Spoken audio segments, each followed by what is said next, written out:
अस्सलाम वालेकुम। Lecture number 7 start करने से पहले लेक्चर नंबर 6 का थोड़ा रिव्यू लेंगे 2-3 मिनट के लिए।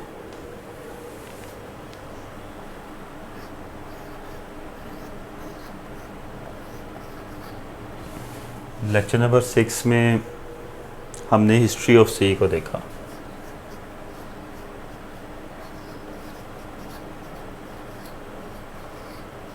सी लैंग्वेज, इसमें हमने बात की कि 1972 में सी लैंग्वेज बनी, डेनिस रिचे ने बनाई। AT&T लैब में बनाई, American telephone and telegraph lab. उसके बाद हमने कहा सी लैंग्वेज बी लैंग्वेज से ड्राइव हुई है, जिसको कैन थॉमसन ने 1969 टू 70 के दरमियान बी लैंग्वेज को बनाया कैन थॉमसन ने, जिसको देखते हुए सी लैंग्वेज ड्राइव की डेनिस रिचे ने। फिर हमने कहा ये नेटिव लैंग्वेज है।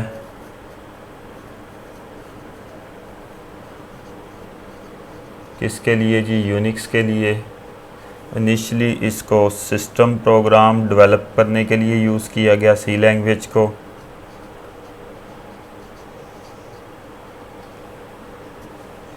फिर हमने कहा mother of all high level languages. ये कुछ हिस्ट्री हमने देखी थी। आज के लेक्चर में छोटे छोटे 4 कॉन्सेप्ट्स हैं, वो डिस्कस करेंगे।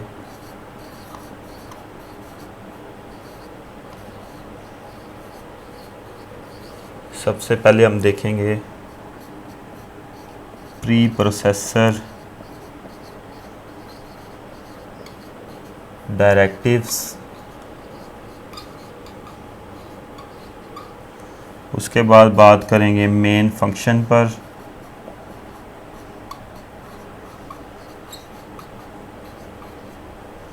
फिर डेलीमीटर्स को देखेंगे, डेलीमीटर्स क्या हैं सी में।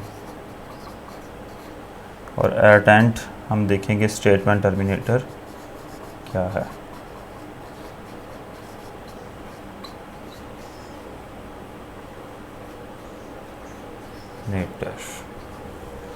सबसे पहले प्री प्रोसेसर डायरेक्टिव्स को देखते हैं।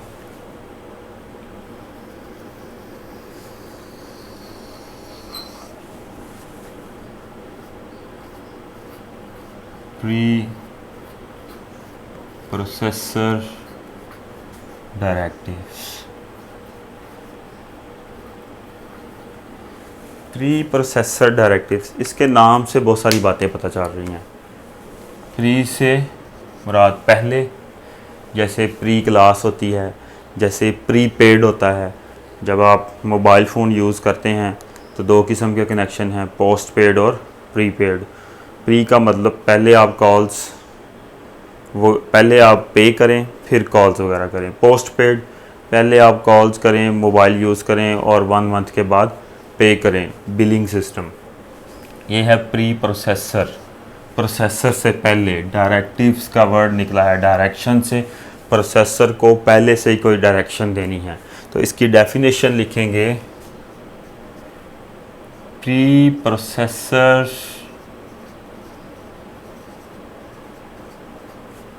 directives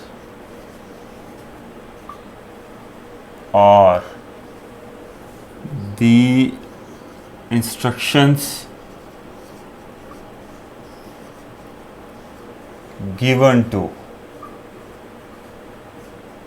compiler before beginning of actual program start होने से पहले जो हम प्रोसेसर को इंस्ट्रक्शंस देते हैं उसको प्री प्रोसेसर डायरेक्टिव्स, और इसको कंपाइलर डायरेक्टिव्स भी बोलते हैं। It is also called compiler directives, इसको कंपाइलर डायरेक्टिव्स भी बोलते हैं। प्री प्रोसेसर डायरेक्टिव्स जो हैं प्रोग्राम में इंक्लूड करवाने के लिए हैश का साइन यूज़ होता है और इंक्लूड का कीवर्ड यूज़ होता है। Pre processor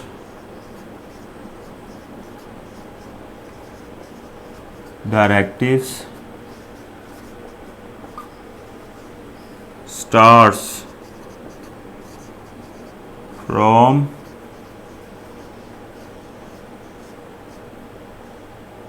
hash sign and include or define keyword। Include या डिफाइन का कीवर्ड यूज़ किया जाता है, is used pre processor directives को प्रोग्राम में ऐड करवाने के लिए। इसके बाद कुछ एग्जांपल देखते हैं ताकि क्लियर हो जाए। फॉर एग्जांपल के तौर पर मैं प्रोग्राम के स्टार्ट में इंक्लूड करवाता हूँ स्टैंडर्ड हेडर फाइल। वो कैसे इंक्लूड करवाएंगे? हैश, जैसा कि हमने कहा हैश से स्टार्ट होंगी। इंक्लूड या डिफाइन का कीवर्ड यूज़ होगा। इंक्लूड स्टैंडर्ड हेडर फाइल के लिए ग्रेटर देन लेस देन की ब्रैकेट्स के अंदर फाइल का नेम आएगा। यहाँ मैं यूज़ करता हूँ स्टैंडर्ड हेडर फाइल जो कि इनपुट और आउटपुट के लिए है। यहाँ एक और इंक्लूड कोनायो की डायरेक्टरी है जो स्क्रीन इनपुट आउटपुट के लिए है, स्क्रीन रेलिवेंट फंक्शंस के लिए है। अब डिफाइन का कीवर्ड कांस्टेंट्स को इंट्रोड्यूस करवाने के लिए प्रोग्राम में यूज़ होता है। हैश डिफाइन और उसके बाद नेम आएगा, जैसे कि पाई है मैथमेटिक्स में PI। पाई का सिंबल हम डायरेक्टली नहीं एम्बेड कर सकते टर्बो सी में, इसलिए हमने इसका नाम क्या रखा PI और 3.142 फॉर एग्जांपल के तौर पर इसकी वैल्यू है कांस्टेंट। तो पाई को हमने प्री प्रोसेसर डायरेक्टिव्स के तौर पर ऐड करवाया। थ्रू आउट द प्रोग्राम पाई की वैल्यू, जहाँ भी हम पाई का वेरिएबल यूज़ करेंगे, कांस्टेंट यूज़ करेंगे, वहाँ पर इसकी यही वैल्यू फैच करके ले जाई जाएगी। उसके बाद सेकंड है हमारे पास मेन फंक्शन। मेन फंक्शन पर बात करते हैं। मेन फंक्शन एक्चुअली ये बताता है प्रोग्राम, एक्चुअल प्रोग्राम की बॉडी स्टार्ट हो चुकी है। मेन फंक्शन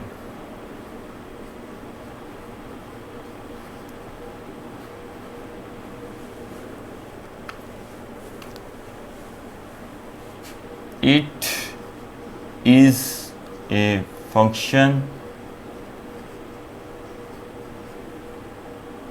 that indicates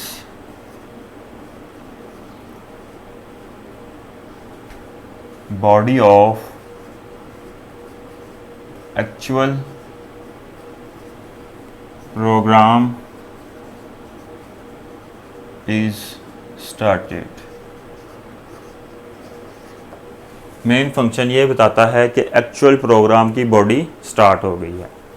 अगर हम मेन फंक्शन इंक्लूड नहीं करते किसी प्रोग्राम में तो प्रोग्राम कंपाइल नहीं होगा और एरर जनरेट करेगा। इफ़ मेन मेथड, इसको मेथड भी बोलते हैं, मेन मेथड और main function, is not included in the program, an error is generated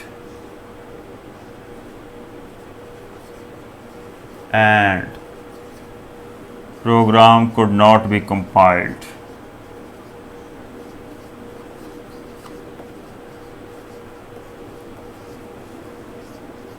programme को कंपाइल नहीं किया जा सकेगा।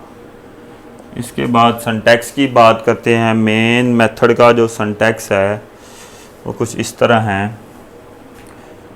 वॉइड डाटा टाइप मेन, उसके बाद 2 राउंड ब्रेसेस, उसके बाद करली ब्रेस ये इंडिकेट करती है कि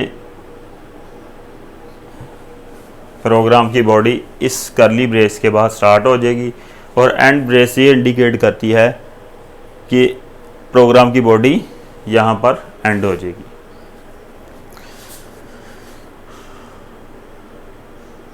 उसके बाद हमारे पास है डेलीमीटर्स, यहाँ पर लिख देता हूँ डेलीमीटर्स।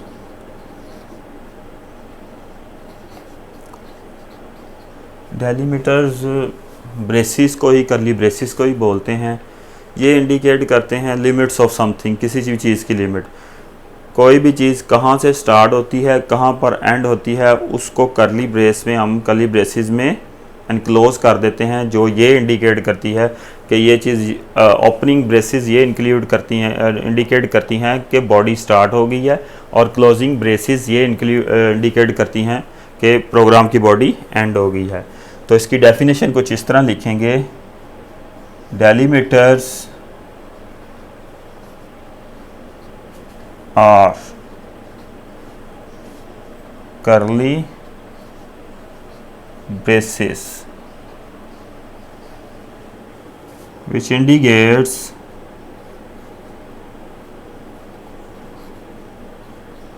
limits of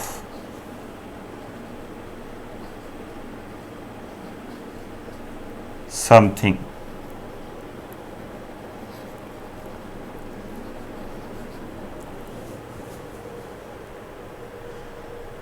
इसमें हम लिखेंगे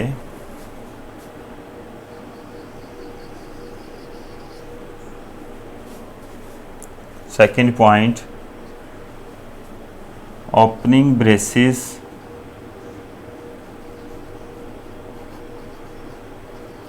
indicates start of body।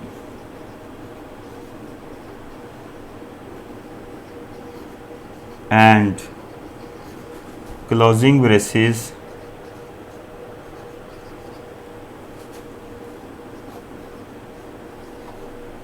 indicates end of body।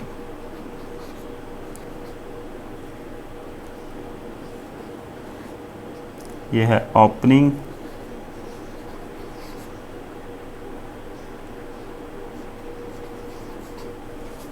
और ये है क्लोजिंग।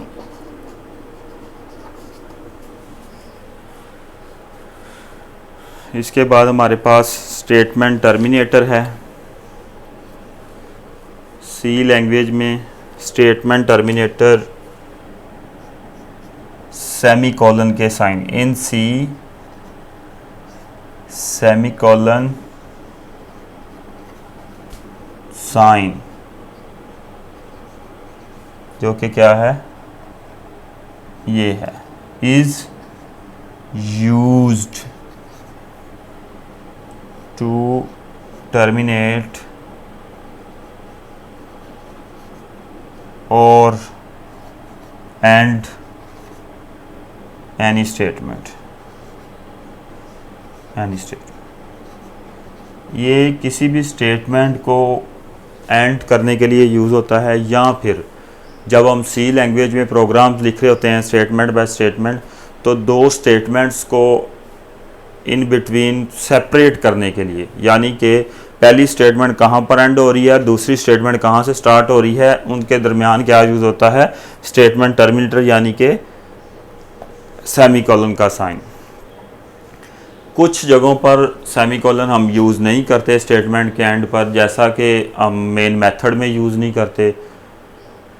उसके बाद हम जो प्री प्रोसेसर डायरेक्टिव्स हैं, इंक्लूड जो फंक्शंस हैं हमारे पास, उनके एंड पर स्टेटमेंट टर्मिनेटर यूज़ नहीं करते। और थर्ड कंडीशन है डू वाइल, एक ऐसा लूप है जहाँ पर हम स्टेटमेंट टर्मिनेटर यूज़ नहीं करते, क्योंकि वहाँ पर हमने बताना होता है कि डू के जो वाइल है, स्टेटमेंट टर्मिनेटर डू वाइल में यूज़ करते हैं, कंडीशंस के एंड पर नहीं यूज़ करते। यानी कि 3 बातें हैं, मेन मेथड के एंड पर स्टेटमेंट टर्मिनेटर यूज़ नहीं होगा, जो प्री प्रोसेसर डायरेक्टिव्स हैं उनके एंड पर स्टेटमेंट टर्मिनेटर यूज़ नहीं होगा, और कंडीशन जहाँ पर हम लगाएंगे वहाँ पर यूज़ नहीं होगा। सिर्फ एक एक्सेप्शनल केस है डू वाइल का, उसके एंड पर स्टेटमेंट टर्मिनेटर यूज़ होगा। उसकी वजह यह है कि वो वाइल कंडीशन है उसको हमने डू कह दिया, लेकिन ये हम जब डू वाइल पढ़ेंगे इसको डिटेल पढ़ेंगे। डू के बाद हम कुछ स्टेटमेंट्स लिखते हैं, स्टेटमेंट्स को हमने एग्जीक्यूट करवाना होता है हर कंडीशन में, उसके बाद कंडीशन लगते हैं। अब उस कंडीशन के आगे जो स्टेटमेंट्स होती हैं उनको वाइल से सेपरेट करने के लिए वाइल के एंड पर हम स्टेटमेंट टर्मिनेटर लगाते हैं, अदरवाइज किसी भी कंडीशन के एंड पर हम स्टेटमेंट टर्मिनेटर नहीं लगाते। आज के लेक्चर में हमने प्री प्रोसेसर डायरेक्टिव्स को देखा। हमने कहा ये क्या है, इंस्ट्रक्शंस हैं जो प्रोसेसर को एक्चुअल प्रोग्राम स्टार्ट होने से पहले दी जाती हैं, मेन मेथड से भी पहले। उसके बाद मेन मेथड को देखा, हमने कहा ये मेन मेथड है जो ये इंडिकेट करता है प्रोग्राम की एक्चुअल बॉडी स्टार्ट हो गई है। उसके बाद डेलिमिटर्स हैं, ये करली ब्रेसेस हैं जो इंडिकेट करती हैं स्टार्ट और एंड, यानी कि स्कोप बताती हैं कि किसी भी प्रोग्राम की बॉडी कहाँ से स्टार्ट हो रही है और कहाँ पर एंड हो रही है। उसके बाद है statement terminator. Statement terminator semicolon का सिंबल है जो सी लैंग्वेज में स्टेटमेंट्स को एंड करने के लिए यूज़ होता है। 3 कंडीशंस बताई जहाँ पर स्टेटमेंट टर्मिनेटर यूज़ नहीं होता। हमने कहा प्री प्रोसेसर डायरेक्टिव्स के एंड पर यूज़ नहीं होता, मेन मेथड के एंड पर स्टेटमेंट टर्मिनेटर यूज़ नहीं होता, और लास्ट वन मैंने कहा कंडीशंस के एंड पर यूज़ नहीं होता। अभी कंडीशंस हमने पढ़ी नहीं तो इसको समझना थोड़ा मुश्किल होगा, लेकिन नेक्स्ट लेक्चर्स में जब नेक्स्ट चैप्टर में हम कंडीशंस वगैरह पढ़ेंगे वहाँ पर एक्सप्लेन कर देंगे। अब एक कंडीशन मैंने बताया जहाँ पर यूज़ होगा स्टेटमेंट टर्मिनेटर, वो क्या है, डू वाइल। इसके अलावा किसी कंडीशन के एंड पर स्टेटमेंट टर्मिनेटर यूज़ नहीं होगा। अगर हम स्टेटमेंट टर्मिनेटर कंडीशन के एंड पर यूज़ करते हैं एल्स डू वाइल, तो फिर एक एरर आता है। नेक्स्ट लेक्चर में हम थ्योरेटिकल लेक्चर भी होगा, लास्ट लेक्चर होगा इस चैप्टर का, chapter number 8 getting started with C. Next lecture में हम एक टॉपिक थ्योरेटिकल भी है और प्रैक्टिकल भी है, वो पढ़ेंगे। डिबगिंग फीचर्स ऑफ सी, यानी टर्बो सी। टर्बो सी इन्वायरमेंट के डिबगिंग फीचर, वो प्रोग्राम से एरर्स कैसे निकालता है, रिमूव कैसे करता है, कौन कौन से मेथड्स हैं, वो हम पहले थ्योरेटिकली पढ़ेंगे, फिर उसके बाद उसके साथ प्रैक्टिकल इंक्लूड करेंगे।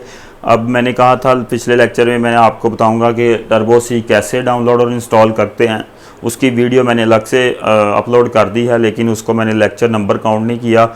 लास्ट लेक्चर को 6 और ये है हमारे पास 7th लेक्चर।